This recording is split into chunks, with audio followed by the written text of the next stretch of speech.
Okay, who here would become immortal given the chance? It's actually a pretty tricky question, even if we're working from a simple vanilla version of immortality where you stay young and hot forever. And while many great heroes pursue immortality, usually they either fail to get it, or it goes completely unremarked on in the narrative, or getting it kicks off a happily ever after where we never address any potential negative consequences. I don't actually know of that many stories where immortality is the end goal, but it's also framed in any kind of ambiguous or tragic light, except for one. The tragic tale of Hou Yi and Chang'e, also known as Why the Chinese Lunar Exploration Program keeps naming its probes after this one girl. Also, as always, my pronunciation sucks, I apologize in advance, I promise you this hurts me a lot more than it hurts you. So our old friend the Jade Emperor has 10 unruly sons, and one day, presumably for the sheer punnage of it all, they all decide to turn into 10 literal suns and start scorching the earth en masse. This obviously has detrimental effects on the quality of life for humanity overall, and after trying and failing to parent his kids into stopping, the Jade Emperor decides it's time to call in some professional help. So the Jade Emperor summons Hou Yi, the divine archer, and asks him to make his sons stop with the sunning. Hou Yi agrees, and does what he does best, by which I mean he shoots 9 of the suns out of the sky, leaving only 1 sun, as it should be. Unfortunately, the Jade Emperor is shocked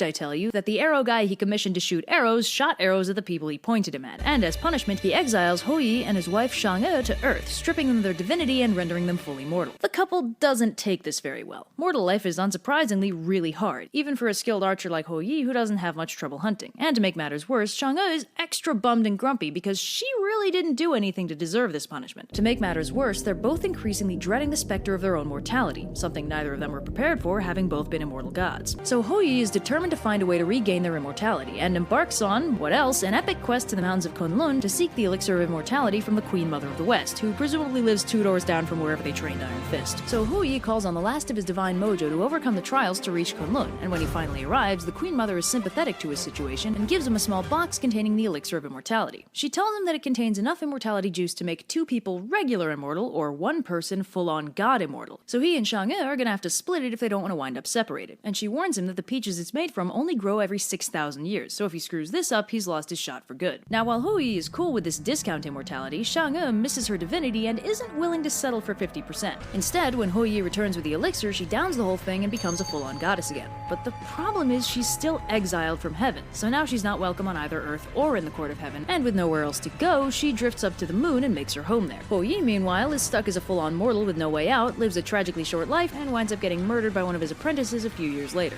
Let's call this resounding bummer the bad end. But the existence of a bad end implies a true end, and don't you worry, this legend actually does have a much sunnier finale that's rather more popular, and is in fact credited as kicking off the Mid-Autumn Moon Festival. The true ending differs from the bad ending in 2 key ways. First, rather than acquiring a double dose of the elixir, Hou Yi only gets enough for one of them, and secondly, neither one of them wants to abandon the other for immortality and perpetual godhood. So rather than Chang'e downing the immortality juice to restore her divinity, the couple agrees to keep the elixir stored away to deal with at a later date, and instead of being increasingly tormented by the looming specter of inevitable death, they live fairly normal lives, adjusting to their mortality decently well. But years later, one of Hou Yi's apprentices, a dude named Feng Meng, learns about the elixir and breaks into their house to steal it while Hou Yi is out hunting. He attacks Chang'e, and realizing that her only options are die and let this a-hole become immortal, or become immortal before he does, Chang'e downs the elixir in a pretty moving act of self-sacrifice, and descends out of Feng Meng's reach as well as mortality in general. Now an immortal goddess again, she can no longer live on Earth with her husband, but she opts to live on the moon to be closer to him than the rest of heaven, and he in turn leaves out little sacrifices of her favorite fruits and cakes. And while Hou Yi lives and dies a mortal lifespan, Chang'e lives on as the moon goddess and conveniently justifies the yearly consumption of these bad boys.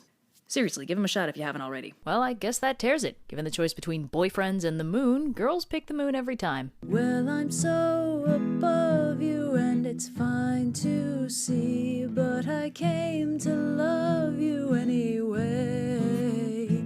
So you tore my heart out and I don't mind bleeding. Any old time to keep me waiting, waiting, waiting.